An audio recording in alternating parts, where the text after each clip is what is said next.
another 4,500 who live outside of the city limits, giving us about 12,500 people who live here, and those are our locals who do live here year-round. When we count up all the people who come to visit, such as you lovely folk, as well as people like me who come to work for the season, Ketchikan sees about 1 million visitors come through, which being an island that's roughly the size of Rhode Island and much less populated than Rhode Island, that's a lot of people coming to visit us. So tourism is definitely our biggest industry here on this island. Now up ahead of us, you'll notice this tunnel. Above this tunnel, we've got these homes that are built up there. These homes were actually built before the tunnel was built, and so when the tunnel was under construction, they had to be very careful to make sure that they didn't do anything that would hurt the homes above it. And I heard that they did such a good job, not perfect, but such a good job that only one window pane of glass fell during construction and broke. So they knew what they were doing. If you look to our right, you'll notice Barber Street.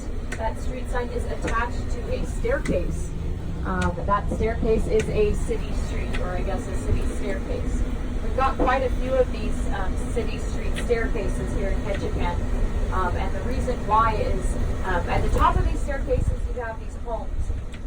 And often the only way to get to these homes is by taking one of these city street staircases. So they're made city streets so that the city will then maintain them, make sure they're in working order so that people can get home each night, just like they would if a road was damaged or something was wrong with it. So we've got a lot of hills here in Ketchikan, if you didn't notice. And so those staircases, the only way that they could make it so people could get to these houses that are built right into the island, right along with the hills and the geography of the island. I like to point out right here, you can see kind of how these homes are built along the way that the island goes. It's kind of cool to see them.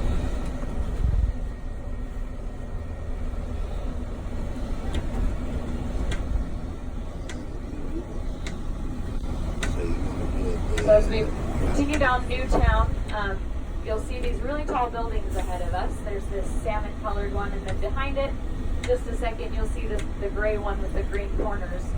These are our tallest buildings on the island. There's no buildings that are taller or even really close to how tall these ones are. And there's a reason there's only 2 of them.